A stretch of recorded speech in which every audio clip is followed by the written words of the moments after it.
Hey, everybody. Welcome to the Hey Everybody podcast, episode 82.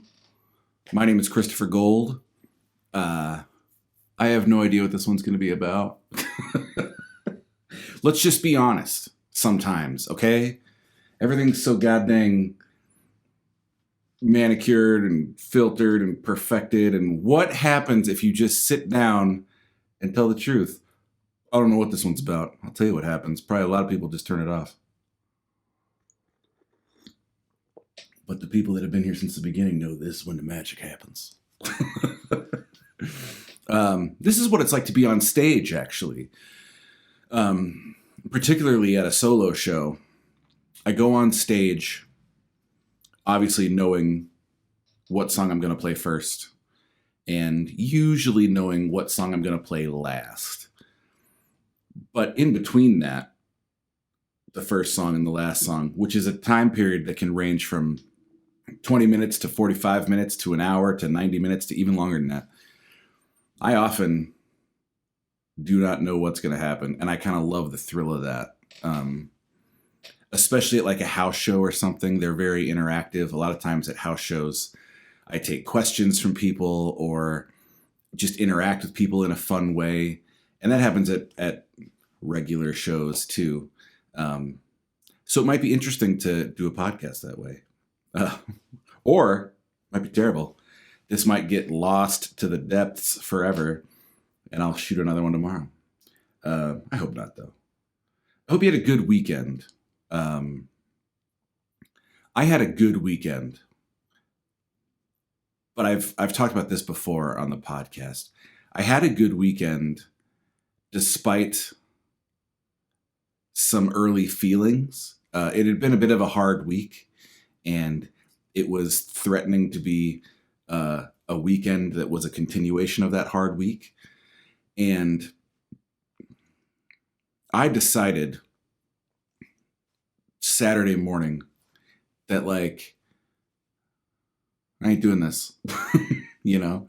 And that's a dicey thing to talk about, you know, because I think a lot of times when you try to put people in charge of their thoughts and feelings, or just remind them that they have a say at least, I think you run the risk of either justified or not justified pushback from people saying like, well, you know, some stuff is out of your control and I have this diagnosis and this kind of thing. And I get that more than you know.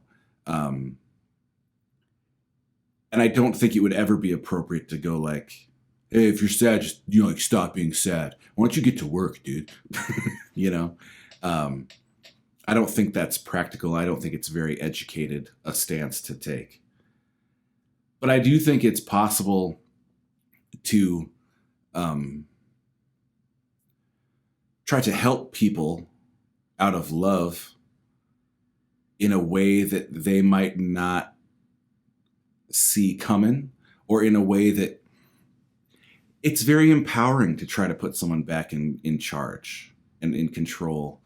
And I do think, you know, history is basically an overcorrection.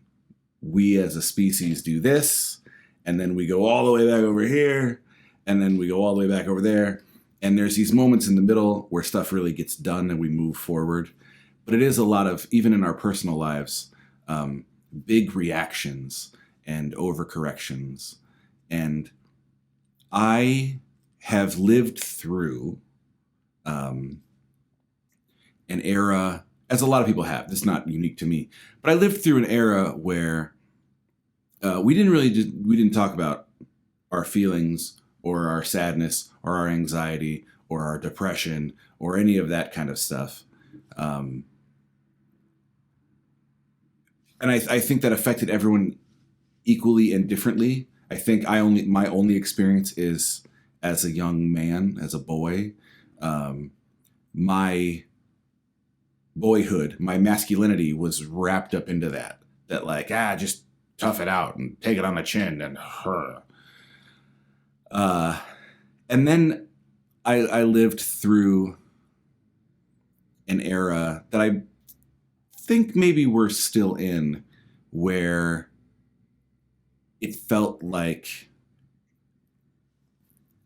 some people were content with, none of this is in my control, and all of my feelings are super valid and need to be sorted through and thought about and heard and spoken about, and none of it's my fault, and none of it's in my control, and I don't have a say here, and I'm totally powerless to this, and it will just pass when it passes, if it passes at all, and it probably won't. And there's a dark side to that people figured out. There's a social currency sometimes in our sadness, and we're not supposed to talk about this, but you can get a lot of likes by, just kind of opening the floodgates publicly on your depression or your anxiety or what have you. And there's upside to that. There's community in that sometimes. You could be serving other people by letting them know they're not alone. But there's a downside to that too, which is that just biologically and neurologically, our brains form pathways, and dopamine is dopamine, dude. And your brain and the algorithm on the machine itself does not suss out sort of why you're getting the likes. It just goes, oh, likes, that feels good. We'll just keep doing that. And you form these pathways, and you get into these ruts that, there's a social currency and a benefit sometimes to leaning in to your blues and your sadness and your anxiety and your worry and your fear and your depression and and there's also a very powerful organization, several of them, trying to get you to lean into that and trying to figure out how to profit from it and all that kind of stuff. That's heavy stuff, dude. On the other hand,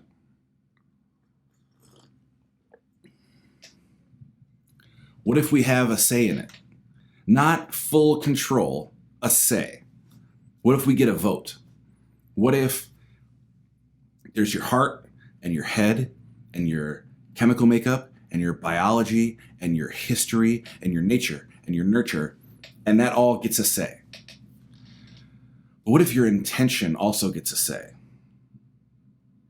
And what if just embracing that and deciding what we're going to at least try to do, what if that has more power than we've been led to believe? Because it does not benefit a lot of people to tell us that. It doesn't benefit the algorithm. It doesn't benefit the news organizations. It doesn't benefit the politicians. It doesn't benefit pharmaceutical companies. It doesn't benefit hardly anybody except you and the people that genuinely care about you, which is always going to be a small group. To remind you that, like, what if you get a say? Sometimes maybe you don't, or sometimes you do and it's not enough.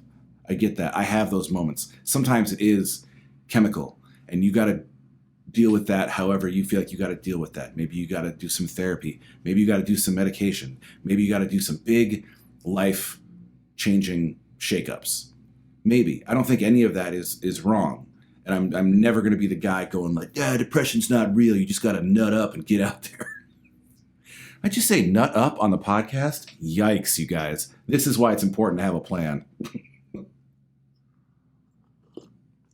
I can only speak from my experience, and it's the experience of someone who has genuinely tried it all. I have tried. I'm just going to keep it in. I'm going to mash it down. I'm going to keep it quiet. I'm going to press on. Didn't work. I have tried. I'm going to see if I can't drink this away, and that didn't work. I have tried. I'm going to see, if this medicine helps, if therapy helps. And to degrees, those things were helpful, and I would recommend them to certain people.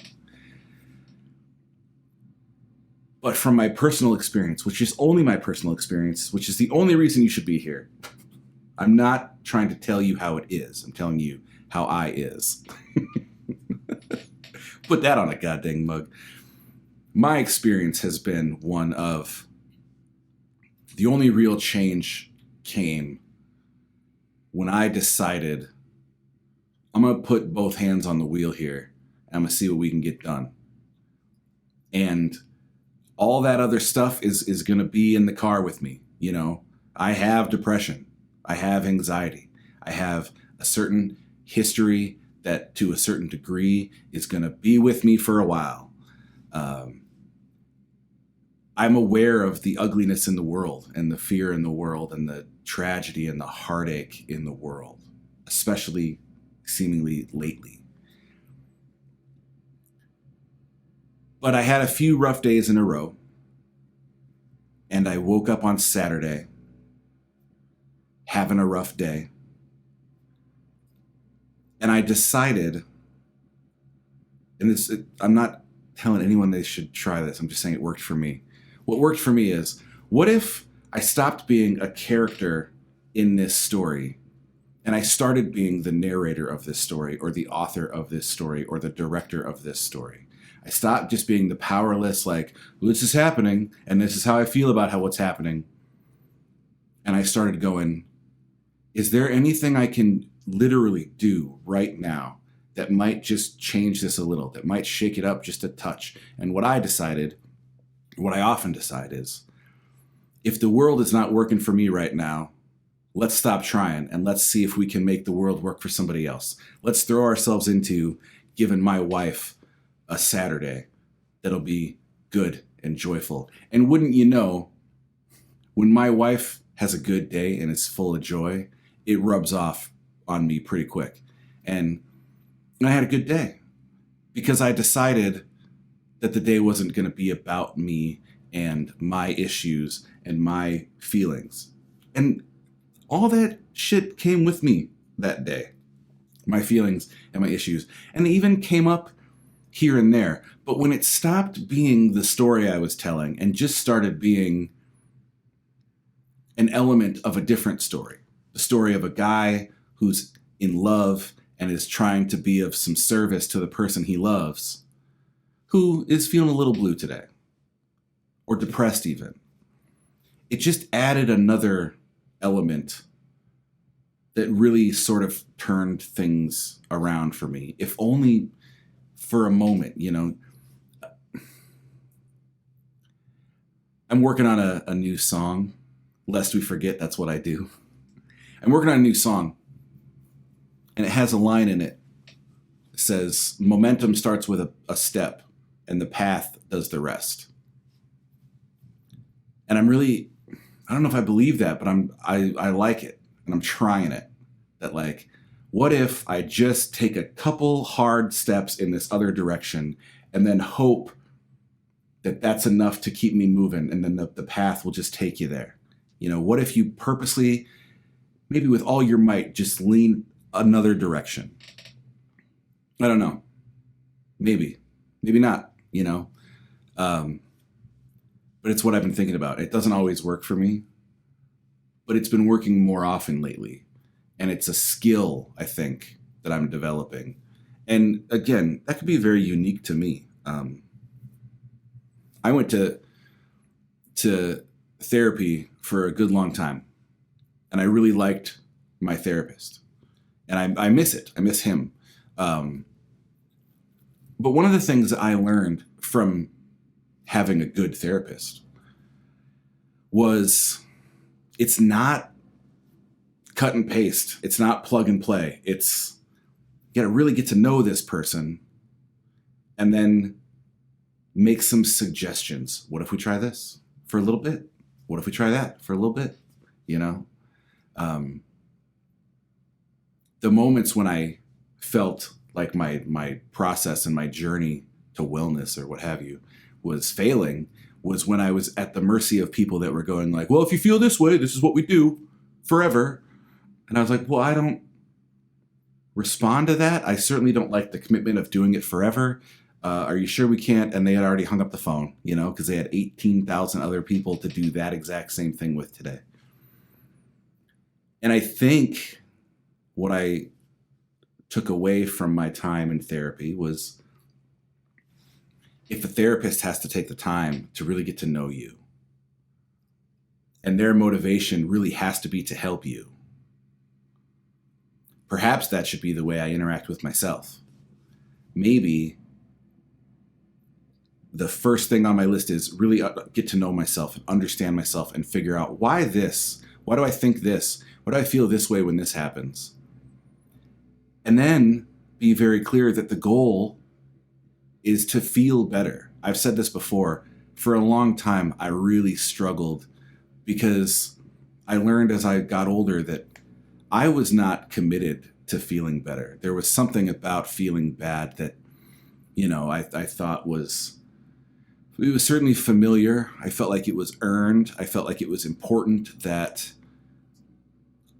as a witness to my own life, I have these feelings about it. And there was probably just, some teenager, 20-year-old, it's, sad. I identify as sad, and I feel like to write good songs, I have to be sad, and to be an interesting person, I have to be sad, and all this kind of stuff. And what I learned is that as I got to know myself and really, really got to know myself, first I had to admit that, which was hard to do. And then I had to admit that, like, who's going to witness my life now if I'm still bearing witness to my life back then?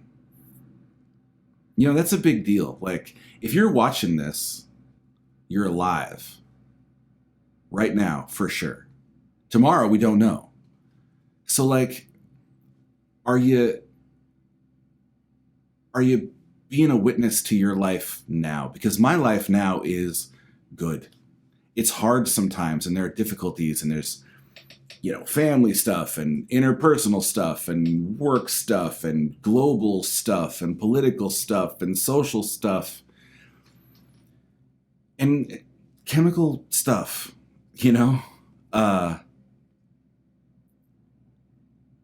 But I feel like I always have the option to try to just be about today and how to make today really good. I want to think more about how can I make today really good for me and for my people. And I want to think about that more than, oh man, yesterday, you wouldn't believe how bad yesterday was. And if you think yesterday was bad, you should have been there 10 years ago when such and such a thing happened. Like,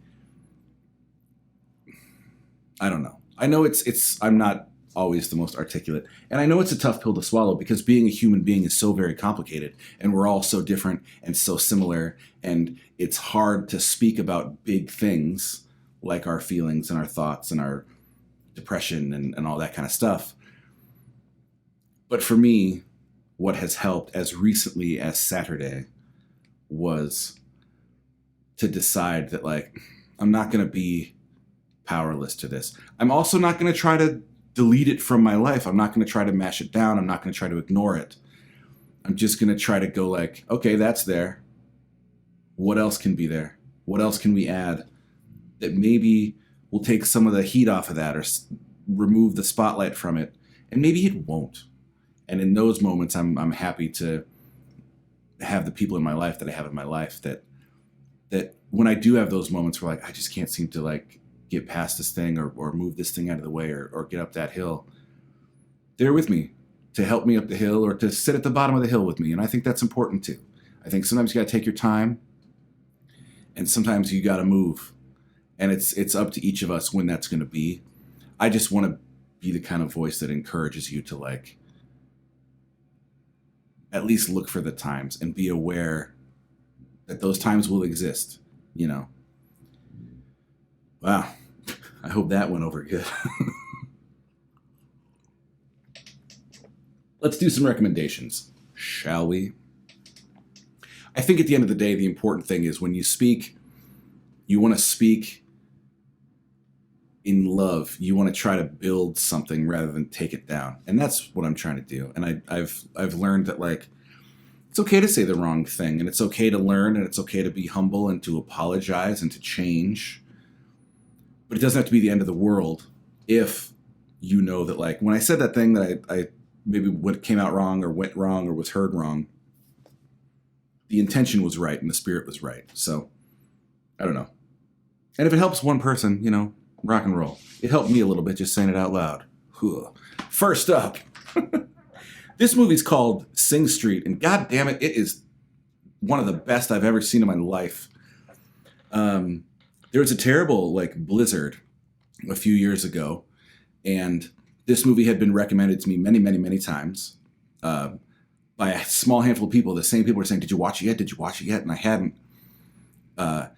And finally, there was this blizzard, and we were stuck in the house for like a couple days. And we decided to watch some movies, and this happened to be on Netflix, and we watched it, and I just loved it so much. And I went out and bought it because I like having the thing. If my internet goes down, I still get to listen to music and watch movies. Huzzah. And then we watched it on Saturday as part of really an effort to like, what's going to lean this moment in a more joyful direction. So we grabbed a movie I love. And my son is almost 13. And I believe in the movie, the main character in this movie is 14. And it really hit my son in a neat way that was cool to watch. And on the surface, it's about a 14-year-old boy who's discovering music, starting a band, and falling in love with a girl. Boing. On a deeper level, I think it's about learning what it really means to love something and to love people and to make a life that you love. There are moments with his parents where he's really starting to understand that like these are people. They're not just parents and they're flawed. But I love them anyways, and that's hard. And there are moments with his, particularly his older brother, where throughout the movie he sees his brother this way, and it's very two-dimensional and kind of flat. And then there's this moment, and all of a sudden he realizes there's all this depth to this person. And of course, the fun part is his brother is teaching him about music, and he starts this band to impress this girl. And every time his brother plays him a new record, his band goes off and writes a song that sounds a lot like that band. They hear Duran Duran, they write a song that sounds like Duran Duran. They hear The Cure, they write a song that sounds like The Cure. And it's set in the 1980s in Dublin, Ireland. So the music's pretty good if you like new wavy post-punky stuff. I adore this movie. I don't know anyone who's ever seen it that didn't like truly, truly love it. Leonard Maltin called it an irresistible feel-good movie. Bono from U2 said most films won't touch Sing Street's portrayal of awakening. So watch Sing Street. It's superb. Be joyful. Love music. This record is called The Ballad of Dude and Juanita, and it's by Sturgill Simpson. It's his most recent. It's possibly his last. There's a lot of talk that he said himself he was only going to do 5 records, and if you count them the right way, this is his 5th record of original studio material. If it's his last record, hot dang, what a way to go out. If it's not, goody. I'm looking forward to the follow-up. Musically, this sort of follows in the kind of bluegrassy vein that he was going in with his last 2 records, which were like bluegrass reworkings of previously existing songs that he had written. But the best thing about this is it's a concept album, and it really, really is a concept album. A lot of times, you know, especially like emo bands or whatever will be like, it's a concept record about, you know, a vampire who's running for president and his car breaks down, so he has to work at this gas station and he falls in love with someone, but then, you know what I mean? And then the record is just full of like breakup songs, and it's ridiculous. This record is truly a concept record. You could take this record and you could just go right into a studio and make a movie. It's great. It's short. Willie Nelson is on it. It's happy. It's sad. It's wonderful. And I've particularly enjoyed how much my wife loves it. It's one of her favorites of last year, and we've listened to it together a bunch in the car, and it's great. So check this out. I think you'll have fun, but really like pay attention to it, because it really truly does tell a story from beginning to end, and the story is great, and it's good. Finally, while we're talking about being joyful and excited and enthusiastic and doing stuff and keeping stuff in your life that makes you feel, yeah, good, yes, let's talk about The Clash. My God. This record is called London Calling. And yeah, it's their most popular record, but guess why? It's one of the best records that has ever been made by anybody ever. Never mind. It's one of the best things that has ever been done in the history of time. You know, like, I think it's great that we have Medicine and Wheels and things like that. But if we didn't have London Calling and we didn't have The Clash and we didn't have Joe Strummer, what would it all be for? You know, not much. I love this record. I love this band. I love Joe Strummer so much. I couldn't even begin to explain it. Someday we might just do a whole damn episode about Joe Strummer and his approach to life and how it shaped me and shapes me, and how it's sort of why this podcast exists and why my music exists and why everything exists in my world. I just love him. And Mick Jones is a friggin' guitar hero. It's just so good. And you get 19 songs and they're all good, you guys. Like, I'm sure if you know The Clash, you know this record and you're going, yeah. If you don't know The Clash, please listen to this record.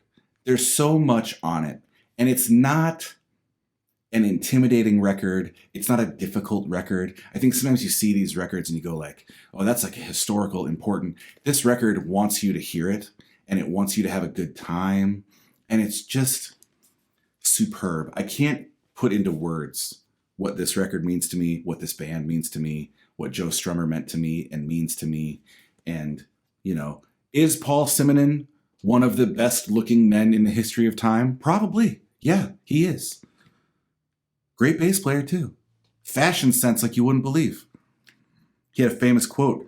He said, you know, you don't want to get hit by a bus wearing flares, so you better dress good today. I like that. And it just keeps going. It's so good, you know. Hateful, Jimmy Jazz, Brand New Cadillac, Rudy Can't Fail, Spanish Bombs, Guns of Brixton, Death or Glory, Wrong and Boyo, I'm Not Down, Train in Vain. You go listen to this record right now. This podcast is over because you're all going to go and you're going to listen to London Calling by The Clash, and you're listening to the whole thing and you're going to like it. When I told Oliver that we were going to watch Sing Street, he was unenthused. And I said, listen, I think you're really going to like this movie. And he goes, okay. And I said, but what's the first step to liking something? Being willing to like it, wanting to like it, being excited about the possibility of this new thing.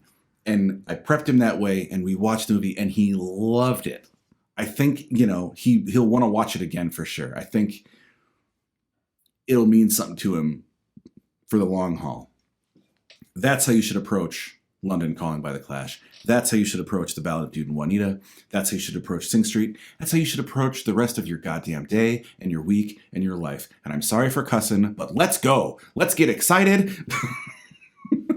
Let's drink good coffee and be with good people and care about each other and, you know, kick some ass.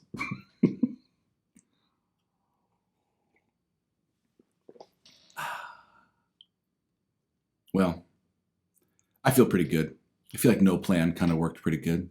I know, you know, some stuff was said that could be taken the wrong way. I hope you guys, when you listen to the 82nd episode of this podcast, will listen to it as the 82nd episode of this podcast. Hopefully, a lot of you watching this have seen the other 81.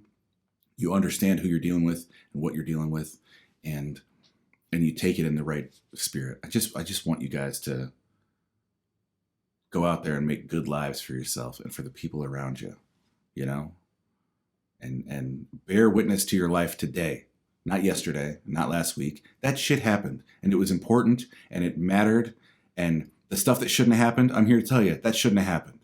Y'all deserved better than that. But today, you still deserve better than that. Today, you deserve a good life. So go have one. I'm going to go shovel. I love you, and I'll see you next week. Bye.